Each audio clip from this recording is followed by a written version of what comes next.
कहने के नतीजा रहता है मुझे बहुत बुरा लगा।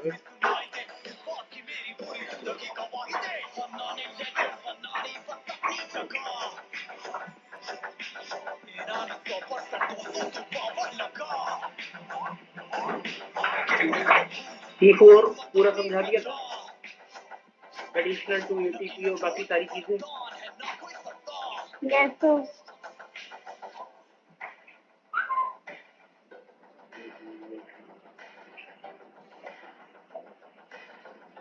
पछताना ना हो मुझे इस बात पे कि मैंने ट्राई ना करा।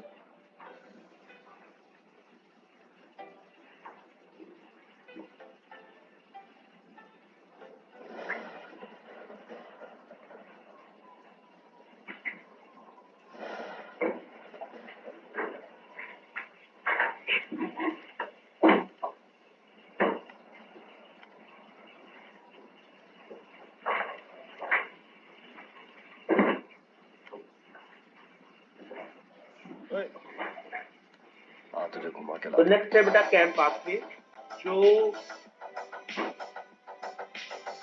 यहाँ पर तो नहीं है, एनसीईआरटी में इस चैप्टर में कैम पाथवे नहीं है, लेकिन ये नाम एनसीईआरटी में जरूर आया है 12th में एडेप्टेशन वाले टॉपिक पे, इकोलॉजी जब पढ़ते हैं ना, तो थोड़ा सा उसी से रिलेटेड देख लेते हैं इसको बेटा।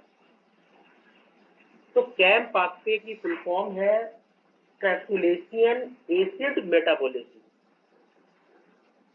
एक्चुअली अब ये नाम नहीं है, अब ये फैमिली नहीं है, एक फैमिली बनाई गई थी जिसका नाम था क्रैसुलेसी फैमिली, और उस फैमिली में जो जीरोफिटिक प्लांट थे, जो सकुलेंट प्लांट थे, उनको रखा गया था, और उसमें स्पेशल पाथवे था, तो उसी का नाम क्या कर दिया था, क्रैसुलेशियन एसिड मेटाबॉलिज्म। तो ये किसमें होगा, कैम प्लांट जिनमें ये हो रहा था उनको नाम क्या दे दिया बेटा। तो एक तो क्वेश्चन यहीं से बन गया, कैम प्लांट्स क्या होंगे, तो कैम प्लांट्स होते हैं जीरोफिटिक प्लांट, ड्राई कंडीशन में ग्रो करने वाले प्लांट। तो कैम प्लांट में कैक्टस सबसे कॉमन, अपुंशिया, यूफोरबिया, ब्रायोफिल्लम, पाइनएप्पल, सीडम, कैलेंचो, ये प्लांट्स हो गए। तो अभी हम फोटोसिंथेसिस को ना देखकर अपना सिंपल अगर प्रोसेस देखें, तो भाई ये है जीरोफिटिक प्लांट, और जीरोफिटिक प्लांट को हर हालत में अपने वाटर को बचाना है। अरे भाई ये वहां ग्रो कर रहे हैं जहां पानी कम है, तो इनको अपने वाटर को बचाना है। तो वाटर को बचाने का तरीका ये हुआ कि ट्रांसपिरेशन में थोड़ा सा चेंज कर दें। हमारे जो नॉर्मल प्लांट्स होते हैं उनमें ट्रांसपिरेशन कब होता है, दिन में होता है या रात में होता है। इसका मतलब उनके स्टोमेटा किससे रेगुलेट होते हैं, लाइट से। हमने उन स्टोमेटा को नाम दे दिया फोटो एक्टिव स्टोमेटा। क्या नाम दे दिया, ऐसे स्टोमेटा जो फोटो दैट मींस लाइट में एक्टिव। तो जितने अपने आसपास देखते हैं मेजॉरिटी ऑफ प्लांट्स या मीजोफाइट, तो उसमें जो स्टोमेटा है वो कहते हैं फोटो एक्टिव, जो दिन के टाइम पर ओपन होते हैं और रात में ब्लॉक मारते हैं पूजा में। बस ये जो कैन प्लांट है इसमें जो स्टोमेटा है, जैसे कैक्टस, पूजा तुमसे उम्मीद ना थी, जहाँ ग्रो कर रहा है वहां पानी कम है, और अगर दिन में इसके स्टोमेटा ओपन हो जाए तो दिन में टेम्परेचर ज्यादा होता है, लाइट ज्यादा होती है, तो रेट ऑफ ट्रांसपिरेशन भी तो ज्यादा होगा। Yes sir. तो ज्यादा से ज्यादा वाटर लॉस होगा। एक तो उनके पास पानी था नहीं, और दिन में अगर स्टोमेटा ओपन हो गए तो वाटर भी लॉस हो गया। अब उनको अपने वाटर को बचाना था, अपना ट्रांसपिरेशन लॉस, अपना वाटर लॉस मिनिमाइज करना था। तो उनके अंदर जो स्टोमेटा स्पेशलाइज्ड हुए, उनमें एबिलिटी ये है कि वो स्टोमेटा दिन में बंद रहते हैं और कब ओपन होते हैं, रात में। रात में। और इस स्टोमेटा को हमने नाम दिया scoto. Scoto means dark. Scoto जो टर्म आता है उसकी मीन्स क्या होता है, स्कोटो एक्टिव स्टोमेटा। तो 2 क्वेश्चन बन गए पीएमटी के। कैंप प्लांट्स को सिलेक्ट करो, ये हो गए। फिर उसमें कैसे स्टोमेटा है, स्कोटो एक्टिव, आगे फिर हम बात करेंगे। और पानी के बचाने के कौन कौन से तरीके हैं, एक तो तरीका ये हो गया थिक क्यूटिकल, ये भी पानी को बचाने का तरीका, इन सभी प्लांट में थिक क्यूटिकल होती है। फिर पानी को बचाने का क्या तरीका है, लीफ का सरफेस एरिया कम हो जाए, मतलब लीफ रिड्यूस हो जाए तो भी पानी बचेगा, या लीफ मॉडिफाई हो जाए स्पाइन में तो भी पानी आगे पास में। तो इस तरीके से अब जब ये हुआ कि रात में स्टोमेटा ओपन होने लगे और दिन में क्लोज होने लगे, तो अब इनकी मीजोफिल सेल में क्या क्या चेंजेस आए। रात के टाइम पर स्टोमेटा ओपन हुआ, CO2 अंदर गई। बेटा देखो, हर चीज को पढ़ने का एक तरीका होता है बायोलॉजी में। मैंने कहा स्टोमेटा ओपन हुआ, CO2 अंदर गई। आपका क्वेश्चन होना चाहिए था सर स्टोमेटा का और CO2 का कोई रिलेशन नहीं, छोटे प्लांट में स्टोमेटा थे नहीं क्या, उसमें फोटोसिंथेसिस नहीं हो रही थी? एल्गी में स्टोमेटा थे, एल्गी में फोटोसिंथेसिस नहीं हो रही है? नहीं, ये तो बॉडी ऑर्गेनाइजेशन हुआ, अदरवाइज नहीं है। तो हर सरफेस पे क्या हो सकता है, एक्सचेंज ऑफ गैसेस, बिल्कुल सेम उसी तरीके से जैसे हम कहें अपने लिए।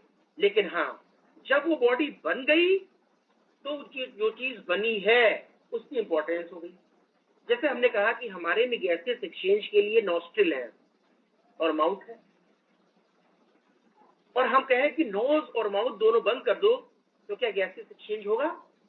नहीं होगा, नहीं होगा ना। तो हमने कहा कि नॉस्ट्रिल और माउथ जो है वो गैसेस एक्सचेंज के लिए हमारे लिए, हमारे लेवल के ऊपर इंपॉर्टेंट हो गया, मतलब जरूरी हो गया। लेकिन क्या अमीबा में नाक और मुंह था? क्या पोरीफेरा में था? क्या सीलेंट्रेटा में था? और जो इनवर्टिब्रेट थे उस पे था? नहीं था ना। लेकिन क्या रिस्पिरेशन नहीं हो रहा है? क्या गैसेस एक्सचेंज नहीं हो रहा है? बॉडी सरफेस पे जो जैसी थी, अमीबा एक सेल का बना, एक सेल का गैसेस एक्सचेंज। फिर धीरे धीरे डेवलपमेंट हुआ तो that is the organ system तक पहुंचे। लेकिन जब पहुंच जाते हैं तो वो चीज इंपॉर्टेंट है। अब हमारी नाक और मुंह कोई बंद कर ले और हम ये एज्यूम करें कि हमारी स्किन के थ्रू गैसेस एक्सचेंज होने लगे, हो पाएगा? नहीं। लेकिन अमीबा में स्किन किसकी बनी है? सेल की। लेकिन ये तो हो सकता था ना अकॉर्डिंग टू फंडामेंटल, क्योंकि अमीबा किसका बना हुआ है? सेल का। तो जब अमीबा में हो सकता है तो हमारी स्किन में भी हो सकता है? नहीं। फिर वो चीजें रुक जाती। हाँ, कुछ भी चलता रहता है। फ्रॉग हाइबरनेशन एक्टिवेशन में जमीन के अंदर चला गया। अब जब जमीन के अंदर चला गया तो एयर तो मिल ही नहीं रही है, डायरेक्ट मेटाबॉलिक एक्टिविटी स्लो हो गई। लेकिन अब वो रिस्पिरेशन स्किन से भी तो कर सकता है, बोला था। अब वहां पर गैसेस एक्सचेंज किसके थ्रू हो रहा है? स्किन के थ्रू। तो यहाँ पर स्टोमेटा है तो क्या बढ़ गया? अगर क्योंकि डेवलपमेंट इस लेवल तक का हो चुका है कि अब सरफेस के थ्रू जो आप सोच रहे हैं कि गैसेस एक्सचेंज हो जाता, वो नहीं हो रहा है। स्ट्रक्चर जो है वो डेवलप हो चुके हैं, लाइक स्टोमेटा बन चुका है। अब स्टोमेटा ओपन हुआ तो अंदर क्या आई? CO2। सुनो, ये प्रोसेस चल रहा है रात में। ये प्रोसेस कब हो रहा है? रात में। अब CO2 जब अंदर आई तो देखो सेल वही है, मीजोफिल, ध्यान दो। और मीजोफिल में क्लोरोप्लास्ट भी बना रखा है, मैंने नाम नहीं लिखा है, मैंने दूसरे डायग्राम में नाम लिखा है। इसका मतलब उसके क्लोरोप्लास्ट में RUBP भी तो है। लेकिन जब CO2 आया और पेप भी वहां पर है, लेकिन CO2 ने रिएक्शन किससे किया? पेप से किया। क्योंकि जो CO2 आई उसकी एफिनिटी पेप्को के साथ ज्यादा होगी या रुबिस्को के साथ? हमने आपसे कहा रुबिस्को बाई फंक्शनल है, लेकिन पेप्को अकेला कार्बोक्सिलेशन कर रहा है और रुबिस्को के पास 2 चॉइस है, तो ओवरऑल अगर हम दोनों एंजाइम रखें तो उसमें CO2 की एफिनिटी किसके साथ ग्रेटर होगी? जब पेप्को के साथ होगी तो पेप मिल गया साइटोप्लाज्म में, और पेप मिल गया तो उसने ऑक्सिलोएसिटेट बना लिया। क्या ये C4 पाथवे की तरह नहीं हो गया? हो गया ना? तो रात में क्या हुआ? डार्क में क्या हुआ? और C4 पाथवे से ऑक्सिलोएसिटेट के बाद मैलिक एसिड बन गया। बस अब मैलिक एसिड रात में टूटेगा नहीं, मैलिक एसिड रात में डिसोसिएट नहीं होगा, क्योंकि लाइट का भी इंपैक्ट होता है एंजाइम के ऊपर। अब जो एंजाइम मैलिक एसिड को तोड़ रहा है उसको लाइट चाहिए, तो अब दिन में क्या हुआ? रात में इतना हो गया, मैलिक एसिड बन गया। अब मैलिक एसिड जो बना वो टूटेगा दिन में, एंजाइम के थ्रू ही बनेगा। अब एंजाइम के थ्रू पायरुविक एसिड बना मैलिक एसिड से, और जब डिसोसिएशन हुआ तो रिलीज क्या हो गई? CO2। अब CO2 बाहर तो जा नहीं सकती, CO2 बाहर नहीं जाएगी। अब दिन के टाइम पर क्या होगा? RUBP के पास ये पहुंच जाएगी, मेटाबॉलिक CO2। अब 2 बातें हो गई। फिर क्वेश्चन आया, सर ये सेल तो दोनों सेम है, दोनों मीजोफिल है, वहां पर तो चलो ठीक है हमने मान लिया था कि एक मीजोफिल थी और एक बंजर, लेकिन अब यहां पर आप पूछोगे सर ये जो CO2 रिलीज हुई है पेप तो पहले से ही होगा ना इसमें? नहीं, पहले से नहीं होगा। क्यों? अभी पेप का रिजनरेशन नहीं हुआ, तो पेप कैसे हो जाता है?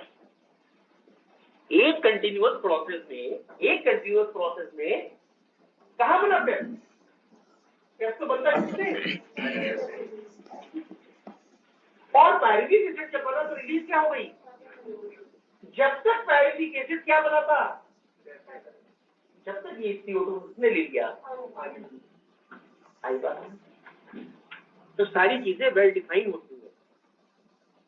पूछने वाले से पूछ सकते हैं सर प्रत्येक स्थिति नहीं किया इस पर? अरे भाई पेप तो बना ही नहीं, पेप तो पायरुविक एसिड से बनेगा।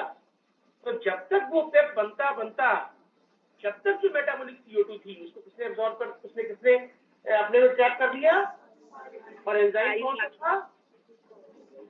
रुबिस्को था। तो कौन सी साइकिल हुई? और खाना बन गया। ठीक है ना?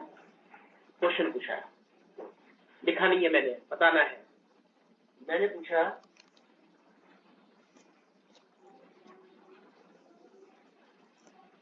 नाइट एसिडिफिकेशन कहाँ हो रहा है?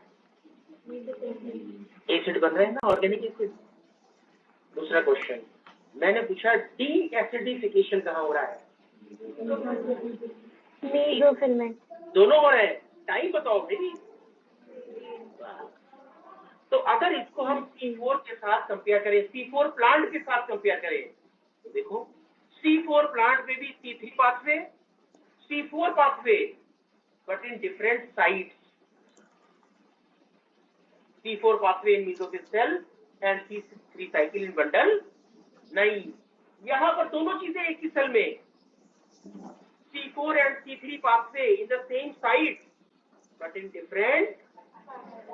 अगर क्वेश्चन आएगा तो उसके बाद फिर पायरुविक एसिड से आगे नहीं दिखाया मैंने, क्या बना लेगा? अगले दिन सुबह, अगले दिन संजू फिर वही रोटी बना दी। 2 बातें, वाटर भी बच गया। मैं तो रोज बनाई ना, हम तो बनाते ही बनाते, लेकिन वाटर लॉस ज्यादा। तो ये एबिलिटी आ गई कैम प्लांट, बस इससे ज्यादा हमें इसमें नहीं पढ़ना। तो बस जो फोकस करने वाली बात है फोटोसिंथेसिस से, वो फोकस करने वाली बस यही बात है। C4 के साथ में कंपेयर करेंगे, C4 प्लांट के साथ में, कि कैम पाथवे में भी दोनों साइकिल होते हैं, C4 पाथवे और C3 पाथवे, लेकिन सेम सेल में होता है, बट टाइमिंग। जबकि दोनों प्रोसेस C4 प्लांट में भी होते हैं, लेकिन वहां पर सेल ही चेंज होती है। एक प्रोसेस C4 वो मेसोफिल सेल में, और C3 साइकिल इन बंडल। तो अल्टीमेटली तुमने जो डार्क रिएक्शन देखा C3 पाथवे, क्या कोई प्लांट देखा जिसमें C3 पाथवे ना हुआ हो? नो। किसी प्लांट के आगे लिख के आ जाए C3 pathway, absolutely right. Plant कोई हो, कैम हो, C4 प्लांट हो, कोई मतलब नहीं। C3 साइकिल क्यों? ग्लूकोज किसके थ्रू बन रही है? खाना जो मेन है वो किसके थ्रू बन रहा है? तो खाना तो सबसे बन रहा है। ग्रीन प्लांट का मतलब ऑटोट्रॉफिक, इसका मतलब हर ग्रीन प्लांट में बाकी सब चीजें हो या ना हो, लेकिन अल्टीमेटली क्या होगा? क्योंकि ग्लूकोज जो बनेगा वो हमेशा ही आधी बात समझ। और ये साइकिल जो तुमने देखा सभी में, क्या वो साइटोप्लाज्म में हुआ या क्लोरोप्लास्ट में? क्लोरोप्लास्ट। सब में C3 प्लांट में भी क्लोरोप्लास्ट में, C4 प्लांट में भी क्लोरोप्लास्ट ऑफ बंडल शीथ। इसीलिए हम कहते हैं ये है मेन डार्क रिएक्शन। और तभी हम जब जनरलाइज करते हैं तो dark reaction takes place in stroma of the chloro. वो है एक्चुअल खाना बनाने का तरीका। लेकिन हाँ, शुरुआत अलग अलग जगहों पर साइटोप्लाज्म से भी हो सकती है। जैसे हमने देखा कि C4 प्लांट में शुरुआत मीसोफिल सेल के साइटोप्लाज्म, यहाँ पर शुरुआत मीसोफिल सेल के साइटोप्लाज्म से, लेकिन अल्टीमेटली जो खाना बनेगा that is kitchen of the cell chloroplast. मतलब ये मत समझने लगना कि साइटोप्लाज्म में प्रोसेस हो रहा है और कहीं पर हम ये लिख दें कि synthesis of glucose in cytoplasm. No, never. Kitchen of the cell chloroplast. मुझे बाद में खा लूंगा तो रोटी में। हाँ, कभी कभी बाद में खाऊंगा। लाइट रिएक्शन क्लोरोप्लास्ट, वो सारी बेसिक होगी, लेकिन अलग अलग प्लांट की फिजियोलॉजी पर कुछ चीजें शुरुआत में चेंज होगी। तभी हम C4 पाथवे या C4 साइकिल हम लोगों ने नाम देना शुरू कर। क्लियर पॉइंट हो? ठीक है ना? यस। ना मत। अब हम इसमें ये टर्म यूज नहीं बाद करेंगे। में मम्मी दे आ जा। अच्छा, इस जो डायग्राम बना हुआ है इसके अकॉर्डिंग फर्स्ट कार्बोक्सिलेशन कब होगा? फर्स्ट कार्बोक्सिलेशन का मतलब जो पहली बार CO2 अंदर आएगी। और सेकंड कार्बोक्सिलेशन, लोगों ये क्वेश्चन बन के चले जाते हैं। वहां पर क्वेश्चन होता है C4 प्लांट में क्या होता है? First carboxylation in mesophyll cell and second carboxylation in bundle sheath. Clear हो गया बेटा सभी लोगों को? Yes sir. Yes sir. Okay, तो ये कैम पाथवे है नहीं, लेकिन समझना बहुत आसान था। कहीं ना कहीं से इकोलॉजी से या अडेप्टेशन से इस टाइप के क्वेश्चन आ जाते हैं।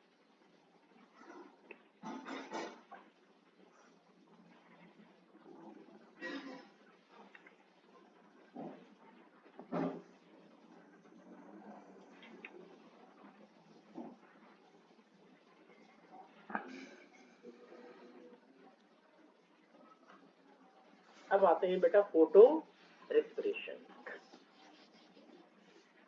रेस्पिरेशन से कुछ लेना देना नहीं, रेस्पिरेशन से कुछ लेना देना नहीं, क्योंकि जहां पर शुरुआत हो रही है वो सेल ऑर्गेनेल क्लोरोप्लास्ट होगा।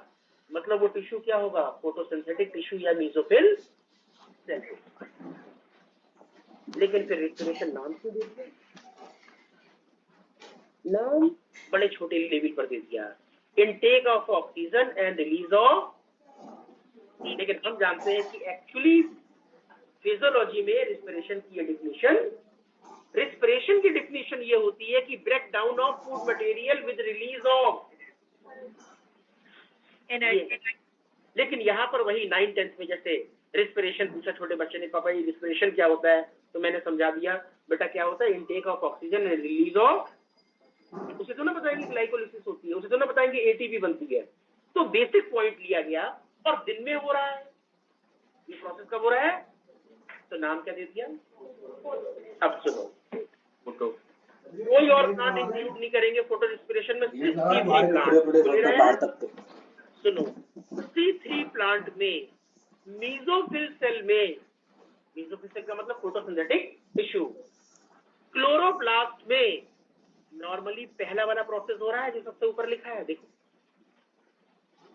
यही तो पढ़ा हम लोगों ने भी। Yes sir. RUBP था, प्राइमरी CO2 एक्सेप्टर, CO2 आ गई, रुबिस्को बाइफंक्शनल एंजाइम, लेकिन इस बार रुबिस्को CO2 आ गई ना, तो CO2 के प्रेजेंस में क्या करेगा, कार्बोक्सिलेशन, मतलब उसकी एंजाइम की एक्टिविटी क्या हुई, कार्बोक्सिलेज, और उसने क्या बनाया, फर्स्ट प्रोडक्ट फॉस्फोग्लिसरिक एसिड। आगे बढ़ जाना, नोट आगे मैंने नहीं लिखा, पढ़ चुके हैं। फॉस्फोग्लिसरिक एसिड के बाद रिडक्शन होगा, उसके बाद ग्लूकोज बन जाएगा, फिर रीजनरेशन होगा, that is the C3 pathway. तो ये पाथवे हो गया C3 जो हम लोगों ने पढ़ा।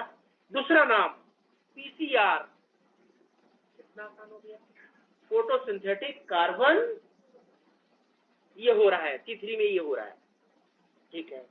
लेकिन C3 में कुछ और चीजें यहीं पे हो सकती हैं, मतलब फोटोसिंथेटिक टिश्यू में हो सकती है, मीजोफिल सेल में हो सकती है, शुरुआत क्लोरोप्लास्ट वहीं पे हो सकती है जहां पर RUBP था। क्या हो सकता है, RUBP और CO2 ना अंदर आकर क्या आ गई, ऑक्सीजन। ऑक्सीजन कंसंट्रेशन ज्यादा। अब हमने एक लाइन पढ़ी, और हमने लाइन पढ़ी कि higher concentration of oxygen decline the rate of photosynthesis, higher concentration of oxygen decline the rate of. एक तो तरीका क्या है, एक तरीका यह है, ऑक्सीजन आ गई, हाईलाइट इंटेंसिटी हो गई, और क्लोरोफिल जल गया। ऑक्सीजन को एब्जॉर्ब कौन कर रहा था, कैरोटीनॉइड, लेकिन जब बहुत ऑक्सीजन आ गई तो फोटो ऑक्सीडेशन हो जाएगा ना, क्लोरोफिल ही जल गया। एक तरीका वो, उससे भी रेट क्या होगा, कम होगा। एक और तरीका है बाकायदा फिजियोलॉजिकल प्रोसेस, उसमें भी आप देखोगे कि फोटोसिंथेसिस का रेट कम हो जाएगा। कैसे कम हो जाएगा, देखो, अब RUBP के पास आना था CO2, लेकिन क्या आ गई,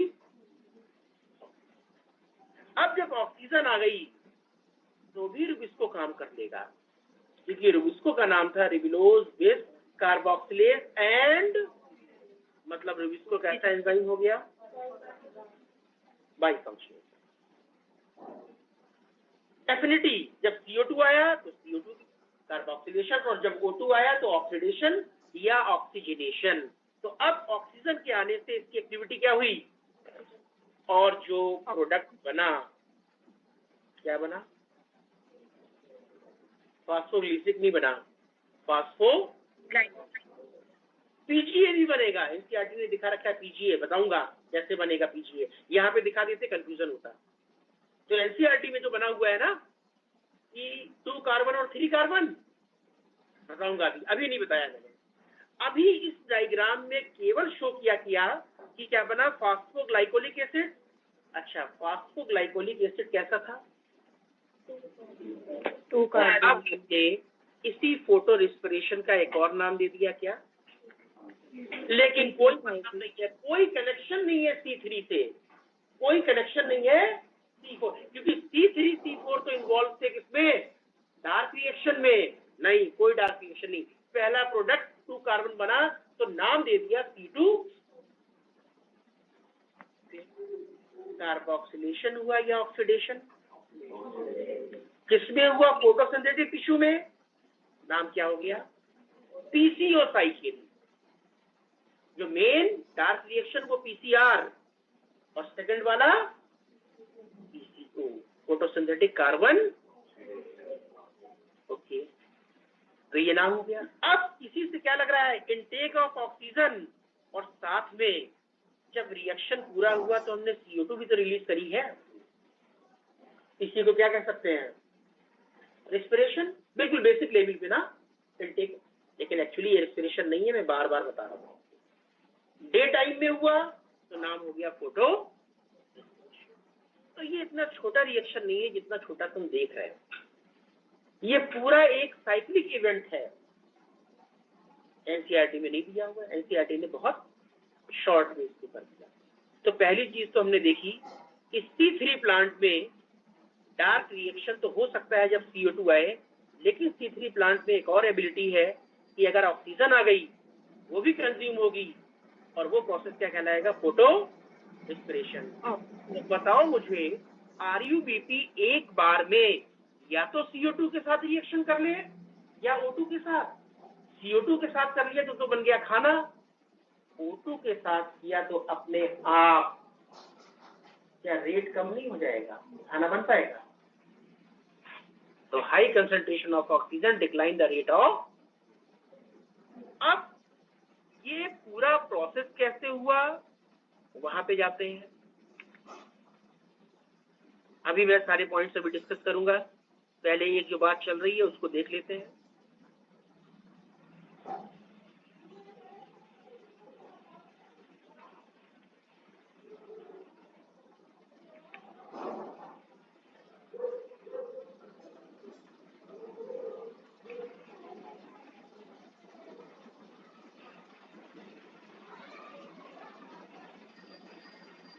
मीजोफिल सेल है, कौन सी सेल है बेटा?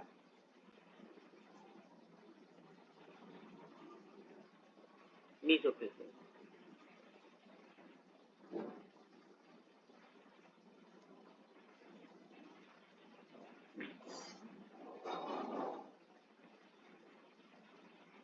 मीजोफिल सेल के अंदर सेल ऑर्गेनेल पड़ेंगे, क्लोरोप्लास्ट जहां पे होनी चाहिए थी क्या? Photosynthesis, mitochondria, peroxisome. तो सुनो, ये जो फोटो रिस्पिरेशन का पूरा इवेंट है, टफ क्वेश्चन कभी नीट में नहीं आते हैं। या फोटो रिस्पिरेशन से क्वेश्चन आया कि फोटो रिस्पिरेशन में कौन कौन से सेल ऑर्गेनेल्स इन्वॉल्व है। देखा, क्लोरोप्लास्ट, पेरोक्सीसोम। हम लोगों ने जब पेरोक्सीसोम अकेले पढ़ा था तो उसमें एक लाइन लिखी थी, peroxisome also involve in photorespiration in C3 plant. हो गई। एक क्वेश्चन तो ये बना कि कौन कौन से सेल ऑर्गेनेल्स इन्वॉल्व है, सामने आंसर हो गया, क्लोरोप्लास्ट, पेरोक्सीसोम एंड माइटोकॉन्ड्रिया। दूसरा क्वेश्चन बना, main site of photo respiration शुरुआत कहां से हुई ना? देखो, ऑक्सीजन शुरुआत में कहां पे आई? क्योंकि RUBP वही था ना। दूसरा क्वेश्चन बना, main site of photo respiration chloroplast. अब सुनो क्या शुरुआत हुई। RUBP से स्टार्ट करना। RUBP पड़ा हुआ था क्लोरोप्लास्ट में, सब पड़ा ही रहेगा RUBP क्लोरोप्लास्ट में। आनी थी CO2, आ गई O2, रुबिस्को एंजाइम वही रहा, एक्टिविटी चेंज हुई ऑक्सीजनेज, उसने कंपाउंड पहला बनाया फास्फोग्लाइकोलिक एसिड या फास्फोग्लाइकोलेट, और वो था 2 कार्बन। फौरन ही फास्फोग्लाइकोलेट से एक फास्फोरस फॉस्फेट अलग हो गया और फास्फोग्लाइकोलिक एसिड कन्वर्ट हो गया ग्लाइकोलिक एसिड में इमीडिएटली। फिर एक क्वेश्चन बना टफ, जो पूछा नहीं जाएगा, which one is stable compound? Phospho को मत लिखना, इसको लिखोगे क्योंकि फौरन ही इमीडिएट फॉस्फेट अलग हो जाता है और ये बन जाता है ग्लाइकोलेट। इतना बन गया। कितना प्रोसेस कहाँ हुआ? अब ये ग्लाइकोलेट पहुंचा किसमें? पेरोक्सीसोम में, और ग्लाइकोलेट को फिर मिली ऑक्सीजन। अब ये पूरा केमिकल रिएक्शन होता है, इतने डेप्थ में नहीं बताऊंगा। अब जब ग्लाइकोलेट को ऑक्सीजन मिल गई तो क्या बन गया? ग्लाइऑक्सिलेट। और ग्लाइऑक्सिलेट तो बना, साथ साथ में H2O2 भी तो बन गया। और हम लोगों ने क्या पढ़ा नहीं था, पेरोक्सीसोम में क्या होता है? H2O2 बनता है और H2O2 टूटता है। मतलब पेरोक्सीसोम कंटेन कैटालिस, पेरोक्सिडेज एंजाइम, मतलब H2O2 बनाने वाले एंजाइम और H2O2 को क्या कहते हैं? पेरोक्साइड। सेल ऑर्गेनेल को क्या कहोगे? ये सबसे और भी फंक्शन है, लेकिन तुम्हारे लेवल का फंक्शन यही हो गया, इसीलिए नाम दिया पेरोक्सीसोम। बाकी और भी चीजें हो रही हैं।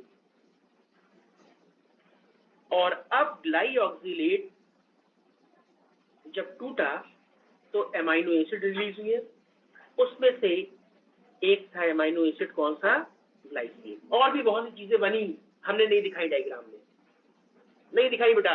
अल्फा कीटोग्लूटारिक एसिड बना था, ग्लाइसिन बना था, हमने कुछ नहीं दिखाया। हमने बस वो स्टेप लिया जो मेनली ग्लाइसिन बन गया। अब ग्लाइसिन किसमें आ गया, माइटोकॉन्ड्रिया में, और माइटोकॉन्ड्रिया में दो ग्लाइसिन आपस में फ्यूज हुए, कंडेंसेशन, और उन दो मॉलिक्यूल ऑफ ग्लाइसिन से एक मॉलिक्यूल सेरीन का, ये बन गया अमोनिया और CO2 रिलीज हो गई। फिर मैंने आगे नहीं बताया, अमोनिया को मिल गया एक प्रोटॉन, उसने बना लिया NH4, और NH4 के साथ अगर इसको मिल जाता अल्फा कीटोग्लूटारिक एसिड तो फिर से ग्लूटामिक एसिड बन जाता, चलता रहता है। सिंथेसिस ऑफ अमाइनो एसिड हो रही कि नहीं हो रही, इसमें माइटोकॉन्ड्रिया में देखो लिखा था ना, ये पढ़ चुके हम लोग। लेकिन CO2 तो रिलीज हो गई, CO2 गैस। अमोनिया जो बनी उसने अमोनियम आयन बना लिया बाद में, और फिर अल्फा कीटो के साथ में रिएक्ट होकर एमाइनो एसिड बनाने लगी। रिडक्टिव एमिनेशन हो रहा है माइटोकॉन्ड्रिया में, अमाइनो एसिड की सिंथेसिस हो रही है माइटोकॉन्ड्रिया में, लेकिन हमें उस पर वो अपना अलग मेटाबॉलिज्म चल रही है, हमें उधर नहीं जाना है। CO2 रिलीज हो गई, क्वेश्चन पूछा गया ऑक्सीजन कहाँ आई, CO2 कहाँ से रिलीज हुई, और ये प्रोसेस क्या कह दो, रेस्पिरेशन। लाइट की प्रेजेंस में तो नाम क्या हो गया, अभी पूरा नहीं हुआ, अभी पूरा नहीं हुआ। अब सेरीन फिर वापस पेरोक्सीसोम में, फिर पेरोक्सीसोम में हाइड्रोक्सी पायरुवेट, फिर हाइड्रोक्सी पायरुवेट से ग्लिसरेट या ग्लिसरिक एसिड, और ग्लिसरेट पहुंचा क्लोरोप्लास्ट में, और ग्लिसरेट या ग्लिसरिक एसिड को फिर एक फास्फोरस मिल गया ATP से, ATP जुड़ रही है ना, और फास्फोरस मिलते ही वो बन गया PGA, देखा। और PGA क्या होता है, फॉस्फोग्लिसरिक एसिड, 3 कार्बन कंपाउंड। अब जरा देखो एनसीईआरटी ने क्या किया, RuBP प्लस CO2 वो तो बना दिया, लेकिन अब सामने क्या नजर आ रहा है, RuBP प्लस O2, मैंने क्या लिख दिया ऊपर वाले में, PGA प्लस PGA, लेकिन एक कौन सा है, फास्फोग्लाइकोलिक एसिड, और एक कौन सा है, ये फोटो रेस्पिरेशन, साथ में CO2 भी रिलीज हो गई। अब PGA बन गया, ध्यान दो।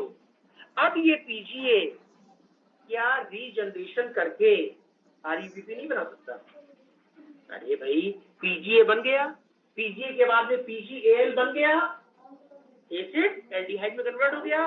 और तुमने डार्क रिएक्शन में देखा नहीं था कि ट्राइओस फॉस्फेट या PGAL दोबारा से क्या बना रहे हैं, क्यों, अरे भाई क्या पता अगली बार क्या आनी हो, CO2 आनी हो, तो फिर RuBP तुम लेके कहां से आओगे, अगली बार साइक्लिक इवेंट। ये पूरा प्रोसेस कहलाया फोटो रेस्पिरेशन। लेकिन जरा देखना, CO2 लॉस हो गई ना, जबकि यही CO2 अगर फिक्स होके खाना बना लेती तो प्लांट को फायदा होता ना। It is wasteful process. Photo respiration कैसा प्रोसेस हुआ, चलो हम इसको यूजफुल मान भी लेते, बेटा याद रखना कोई प्रोसेस नेचर ने वेस्टफुल नहीं बनाया, ये केवल हमें कंपटीशन में लाइन देने के लिए है, बाकी इसके भी यूजेस है, प्लांट को इससे भी फायदा होता है कहीं ना कहीं। लेकिन हाँ, ये वेस्टफुल प्रोसेस किस कंसर्न में, खाना बनाने के कंसर्न, अदरवाइज बॉडी के अंदर कोई वेस्टफुल प्रोसेस नहीं है। जैसे फॉर एग्जांपल हम लोगों ने पढ़ा क्या, जब बायोमोलिक्यूल में हमने पढ़ा, दोनों बातें पढ़ी, समझा रहा हूं, बॉडी के अंदर एनिमल बॉडी या प्लांट बॉडी के अंदर कोई भी चीज बनेगी वो अल्टीमेटली हम उसको अपने तरीके से वेस्टफुल कह सकते हैं, लेकिन वो यूजफुल होगी, क्योंकि कोई भी बॉडी हमारी वेस्टफुल चीजें नहीं बनाती है। अगर बनाती भी है तो उसको एक्सपेल आउट करती है, और वो चीजें बनना भी जरूरी होती है। छोटा सा एग्जाम्पल, जब आपने बायोमोलिक्यूल में पढ़ा कि कुछ प्लांट्स सेकेंडरी मेटाबोलाइट्स बनाते हैं, एल्कलॉइड्स बनाते हैं, कैफीन बनाते हैं, मॉर्फिन बनाते हैं, कोडीन बनाते हैं, टैक्सोल बनाते हैं, कार्डियक ग्लाइकोसाइड बनाते हैं, आप बायोमोलिक्यूल में पढ़ते हैं, दे आर सेकेंडरी मेटाबोलाइट्स। किसी ने पूछा ये सेकेंडरी मेटाबोलाइट्स क्या होते हैं? कहा कि प्राइमरी मेटाबोलाइट्स को तो बॉडी यूज करती है, लेकिन सेकेंडरी मेटाबोलाइट्स वेस्टफुल प्रोडक्ट होते हैं जिनको बॉडी यूज नहीं करती है, लेकिन उस बॉडी में बनते हैं। तो हमने कह दिया मॉर्फिन, कोडीन, ये सब क्या है? सेकेंडरी मेटाबोलाइट, और ये प्लांट के अंदर बनते हैं, और इनका प्लांट वाकई में प्लांट के अंदर इनका कोई यूज हमने सुना और हमने कहा, और ये लाइन हमने बना ली कि सेकेंडरी मेटाबोलाइट्स क्या होते हैं? वेस्टफुल प्रोडक्ट, है ना। अब जब इकोलॉजी में पढ़ते हैं, याद आया 12th में पढ़ चुके हो Yes, ना? sir. नॉट ओनली कैलोट्रोपिस, फिर जब इकोलॉजी में आपने पढ़ा क्या?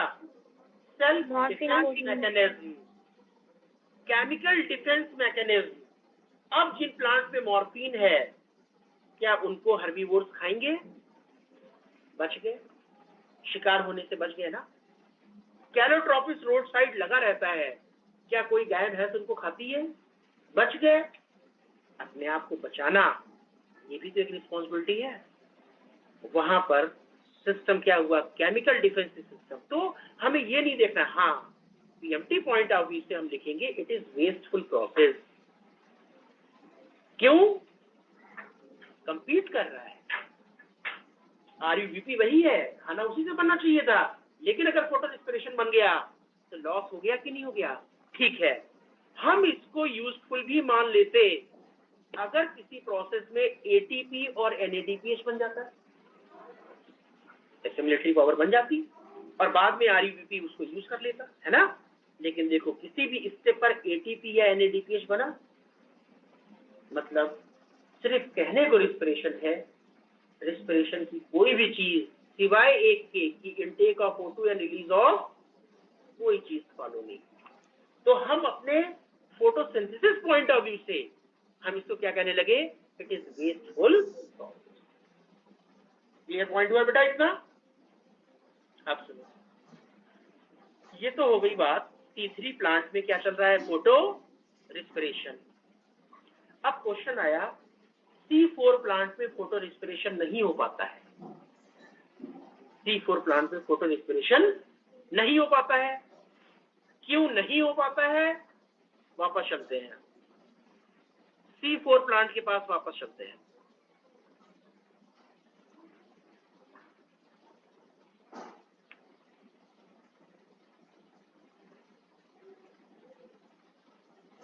सर ये पीजीए का मॉलिक्यूल बनेगा लास्ट में, ये आरयूबीपी के साथ बाइंड करके ग्लूकोज की फॉर्मेशन करेगा? नहीं, ये जो पीजीए का मॉलिक्यूल लास्ट में बना वो रीजनरेट करेगा किसको?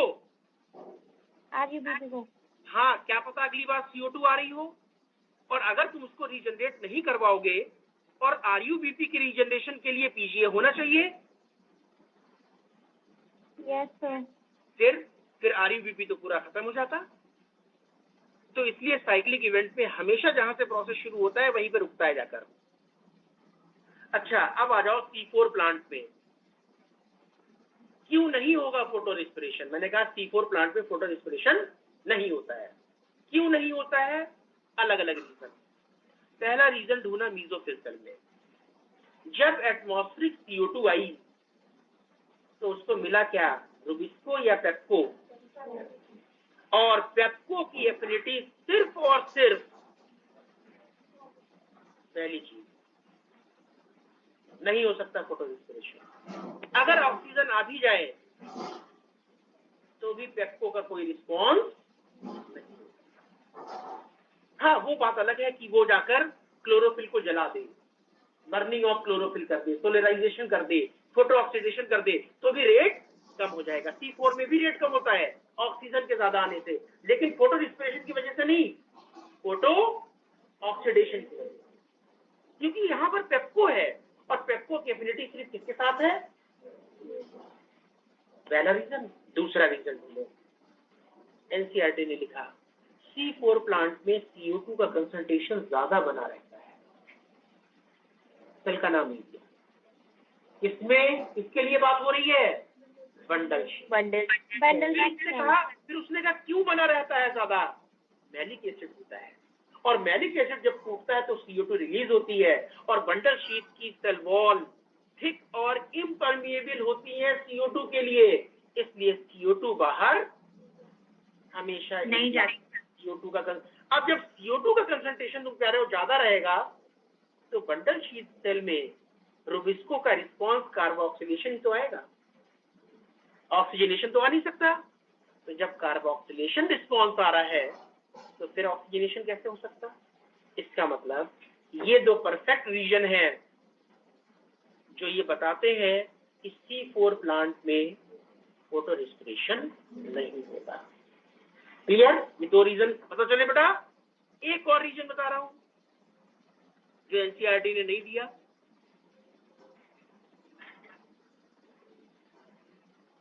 लेकिन वो रीजन जो है आपको पता होना चाहिए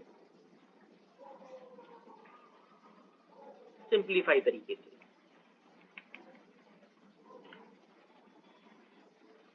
जरा ये 3 पॉइंट देखो। Photo respiration absent in C4 plant because of following. दो रीजन मैंने आपको बता दी। पेप्को की ग्रेट एफिनिटी है CO2 के साथ, और ये कहानी है मेसोफिल सेल की।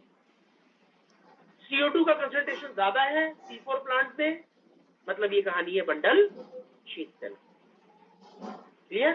तीसरा रीजन देखो क्या लिखा मैंने। CO2 compensation point threshold value C4 plant में कितनी है? 0 to, मतलब ऑलमोस्ट अगर CO2 नील भी है, अगर ऑलमोस्ट CO2 नील भी है तो भी अंदर क्या आएगी? CO2 तो भी अंदर क्या आएगी? लेकिन जरा C3 के लिए देखो, और नील तो हो नहीं सकती कभी, नील तो हो नहीं सकती। जरा C3 में देखो। C3 का थ्रेशोल्ड वैल्यू है या CO2 कंपनसेशन पॉइंट कितना जा रहा है? मतलब ये हुआ कि अगर 25 पे नीचे किसी दिन हुई CO2, तो अब CO2 ना जाकर क्या होगा? कार्बोक्सिलेशन ना होकर क्या शुरू हो जाएगा?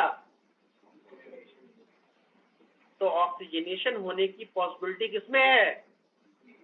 बेटा ध्यान रखो, ये जो फोटो रेस्पिरेशन हम पढ़ रहे हैं ये नॉर्मल प्रोसेस नहीं है। ये मत सोचो कि रोज होता रहता है ना, रोज नहीं होता है, कंडीशन के ऊपर डिपेंड होगा। अभी देखेंगे, वो कंडीशन भी देखेंगे। क्लियर पॉइंट हुआ? तो C3 में पॉसिबिलिटी क्यों आई, समझ में आई बात बेटा? क्योंकि C3 में ऑक्सीजनेशन होने के चांसेस है, क्योंकि थ्रेशोल्ड वैल्यू CO2 की या कंपनसेशन पॉइंट CO2 का कितना है? 25 to 100, और अगर इससे नीचे हुआ तो कार्बोक्सिलेशन ना होकर C4 का है 0 to 10, और इससे नीचे तो हो ही नहीं सकता। इसका मतलब ऑलवेज क्या होगा? कार्बोक्सिलेशन। ऑक्सीजनेशन होने के कोई चांसेस नहीं। अरे भाई ऑनलाइन जो बैठे हैं उनकी समझ में आया? Yes sir. ठीक है, अब देखो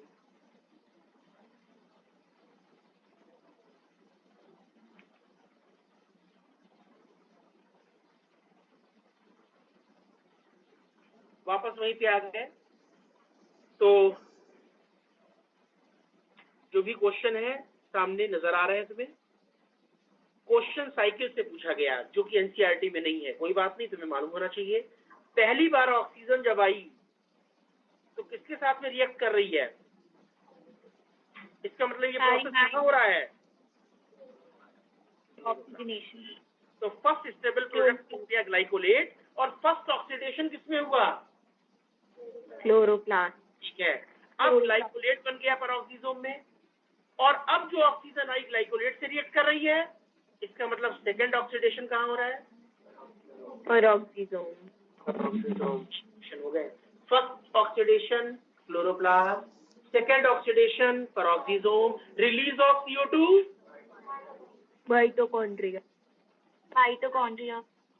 लास्ट वाला पॉइंट पढ़ो।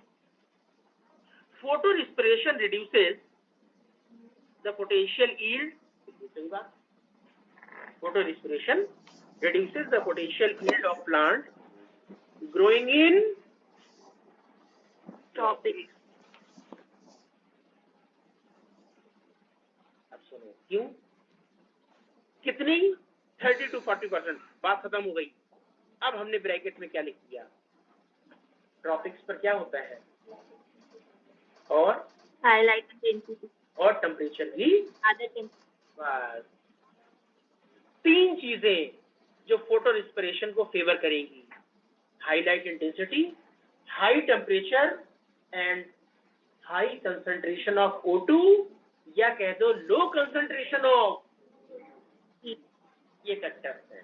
इसका मतलब जब ये कंडीशन आएगी तो ऐसा होगा, और अगर ये कंडीशन नहीं आएगी तो फोटो रिस्पिरेशन नहीं होगा, भले वो C3 प्लांट से ना हो।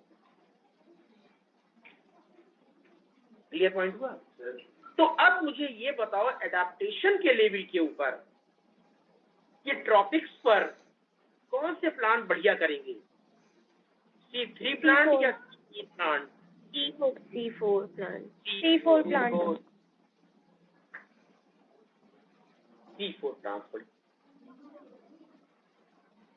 ये पॉइंट हुआ ना, क्योंकि C4 प्लांट में कोई प्रॉब्लम नहीं होने वाली है, लेकिन C3 प्लांट को अगर high temperature, high light intensity, high O2 अगर मिल गया तो क्या शुरू हो जाएगा, फोटो रेस्पिरेशन। क्लियर? इसके नोट चाहिए।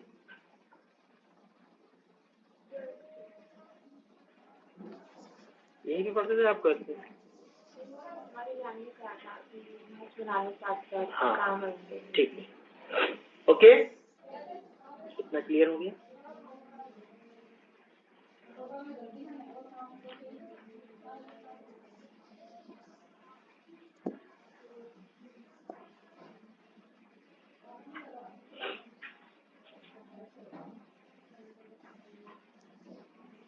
अब देखो, अब छोटे छोटे पॉइंट्स एक बार फिर इसको देख लेते हैं।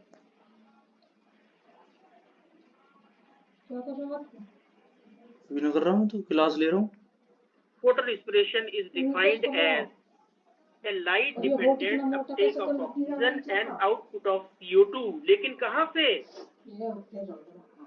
होना चाहिए था उल्टा, uptake of CO2 and decrease of मैं गिलास चल रही है, photosynthetic tissue. This is light reaction, रोटी कर खा रहा हूँ।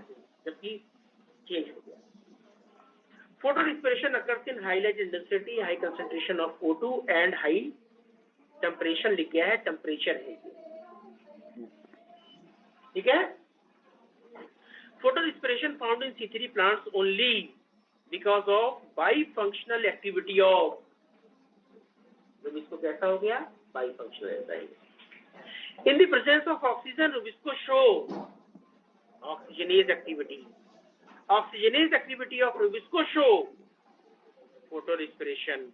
It is wasteful process in C3 plant because there is no formation of up to 25% of the photosynthetically fixed CO2 may be lost.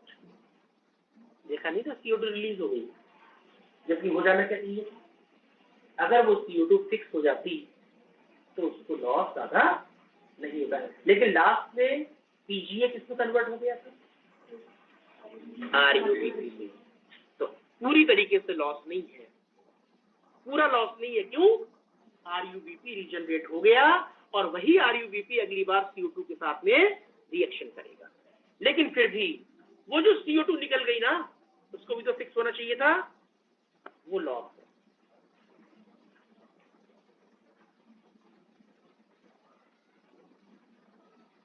बाकी main site of photorespiration is chloroplast, but the complete reaction takes place along with peroxisome and mitochondria. Clear हो गया सभी को photo respiration, ठीक है ना। तो अब जो भी मेटाबॉलिज्म हो रही है ड्यूरिंग फोटोसिंथेसिस, वो हम लोगों ने पढ़ ली। अब हम लोग पढ़ने वाले हैं फैक्टर्स अफेक्टिंग फोटोसिंथेसिस।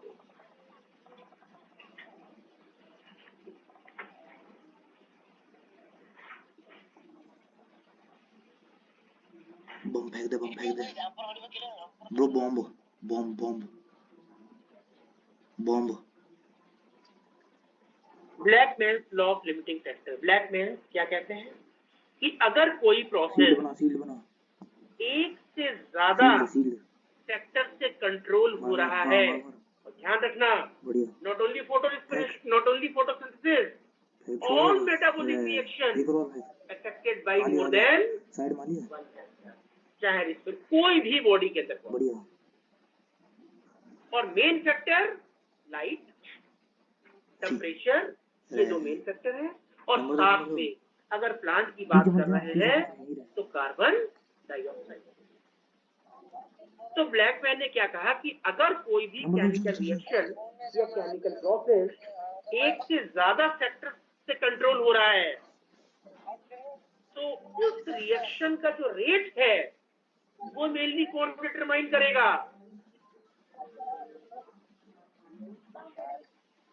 जिनकी वैल्यू, सुनो, समझने का तरीका, इस स्टेटमेंट को समझने का तरीका, लाइट ऑप्टिमम, CO2 ऑप्टिमम, दोनों चीजें ऑप्टिमम, टेम्परेचर लो, तीसरा फैक्टर टेम्परेचर क्या ले लिया? लो। अब क्या किया? लाइट वही रखी जो पहले वाली थी, ऑप्टिमम, CO2 वही रखा जो पहले वाला था, ऑप्टिमम, इसको बढ़ा दिया। टेम्परेचर को बढ़ाते ही दोनों फैक्टर से छेड़छाड़ नहीं करी, एक फैक्टर से छेड़छाड़ करने से रेट ऑफ रिएक्शन बढ़ जाएगा, रेट ऑफ फोटोसिंथेसिस कम या ज्यादा जो भी है हो जाएगी कि नहीं हो जाएगी? वही बात हमने करी कि अगर कोई भी केमिकल रिएक्शन एक से ज्यादा फैक्टर पर डिपेंड है तो मेनली उसके रेट ऑफ रिएक्शन को कौन इफेक्ट करेगा? जिसकी वैल्यू क्या होगी? Nearest to its minimal value. इसका मतलब it is the factor which directly affect. अब हमने जो एग्जाम्पल लिया था उसमें डायरेक्टली अफेक्ट किसने किया? लाइट ने, टेम्परेचर ने, या CO2 ने? अब उल्टा कर दो, temperature optimum, light optimum, CO2 कम। अब कैसे बढ़ाओगे रेट? CO2 को दोनों अपना नॉर्मल वहीं पर रहे। एक डायग्राम बना हुआ है और एनसीईआरटी ने क्वेश्चन पूछेंगे। डायग्राम में क्या है कि एक एक्सिस के ऊपर लाइट इंटेंसिटी है और दूसरे एक्सिस के ऊपर रेट ऑफ फोटोसिंथेसिस है या एवोल्यूशन ऑफ O2 है। अब इस डायग्राम के अकॉर्डिंग क्या दिखाई पड़ रहा है? लो से हाई की तरफ जब जाएंगे तो जैसे जैसे लाइट इंटेंसिटी आगे जा रही है रेट ऑफ फोटोसिंथेसिस भी बढ़ रहा है, CO2 फिक्सेशन हो रहा है। कैसा कर्व आ गया? Linear curve, linear relationship. इसके बीच में लाइट इंटेंसिटी, लो लाइट इंटेंसिटी या हाई लाइट इंटेंसिटी?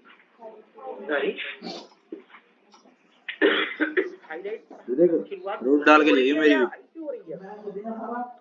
क्यों? कौन पार्टी में जा रहा हूँ? हाईली कहेंगे, चल रहा है कोई चीज शुरुआत करेंगे ना, देखो ना, मिनिमल से शुरुआत करो ना, तो इसका मतलब, इसीलिए इसका डी ने लिखा क्या? A linear relationship. किसके बीच में? जब कपड़े पहन के जा रहा है रेट ऑफ फोटोसिंथेसिस और उसने हाईलाइट इंटेंसिटी नहीं लिखा, लो लाइट शुरुआत, ठीक है, ये लीनियर रिलेशनशिप मिल गई। कहां तक? डी पॉइंट तक देखा। डी, इसका मतलब डी क्या है? Light saturation. डी क्या है? और अगर अब तुमने डी से आगे बढ़े, एनसीईआरटी में नीचे वाला जो मैंने नीचे कर्व किया है वो नहीं दिखाया है। अब अगर तुम एक ही फैक्टर को ध्यान में रखो, क्या? लाइट इंटेंसिटी, और अब तुमने अगर डी को पार किया तो ये कर्व क्या होगा? डिक्लाइन।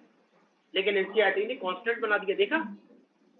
नहीं, एनसीईआरटी ने कांस्टेंट बना के पूछा कि सी क्या है। क्या सी कभी लाइट इंटेंसिटी हो सकता है? बेटा लाइट इंटेंसिटी तो मैक्सिमम तुमने डी पॉइंट पे पहुंचा दी ना, तो सी कभी लाइट इंटेंसिटी हो सकती है। इसका तो मतलब ये हो गया कि हाईलाइट इंटेंसिटी में रेट ऑफ फोटोसिंथेसिस कांस्टेंट हो गया। मैं ग्राफ को देखकर तो ये लगा है, इसीलिए उसने पूछा कि भाई सी क्या शो कर रहा है। सी लाइट इंटेंसिटी नहीं शो कर रहा है, सी कोई और फैक्टर शो कर रहा है। अब भले वो फैक्टर फिर CO2 हो या टेम्परेचर, लेकिन वो लाइट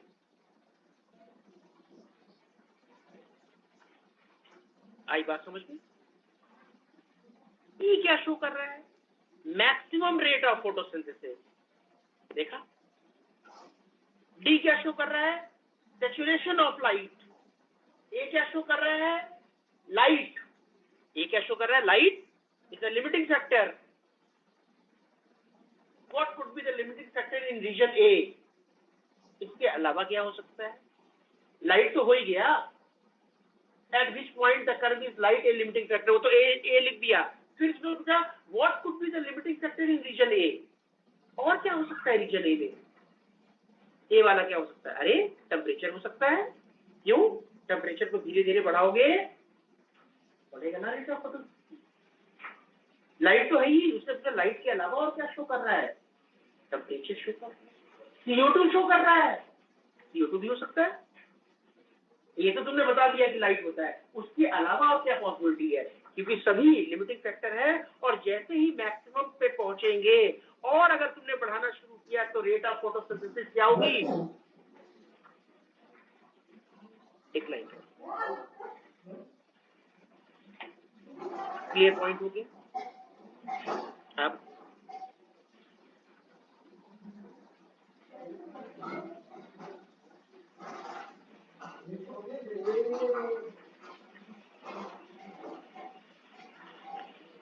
लाइट तीन तरीके से बिहेव करेगी: light intensity, light duration and light quality. पहले आते हैं लाइट इंटेंसिटी। तो लाइट इंटेंसिटी के बीच हमें एक लीनियर रिलेशनशिप मिली, light incident and CO2 fixation at low light.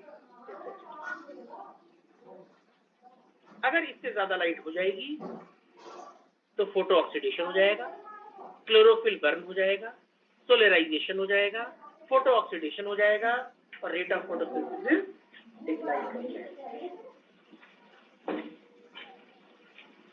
At the rate does not show further increase. नहीं, वही तो, ऐसा नहीं है कि हम लाइट इंटेंसिटी को लगातार बढ़ाते चले जाएं और हम सोचे क्या रेट बढ़ता चला जाएगा, क्योंकि उस टाइम पर अदर फैक्टर क्या हो चुके होंगे? लिमिटिंग। आप कितना सैचुरेशन मानते हैं?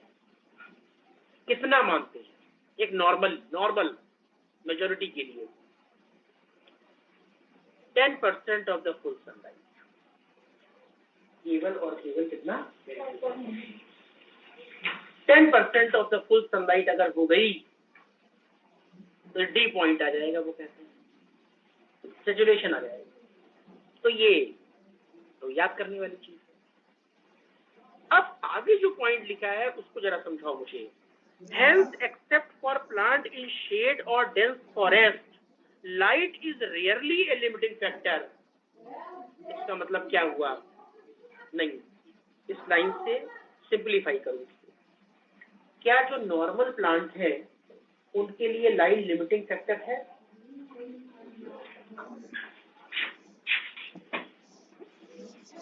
क्योंकि केवल कितना है? 10% ऑफ द फुल सनलाइट। देखा? लेकिन ये लाइट लिमिटिंग फैक्टर किसमें बन जाएगा? जहां लाइट ही ना पहुंचती हो। जहां तो जब लाइट पहुंचेगी तो रेट ऑफ फोटोसिंथेसिस क्या होगा?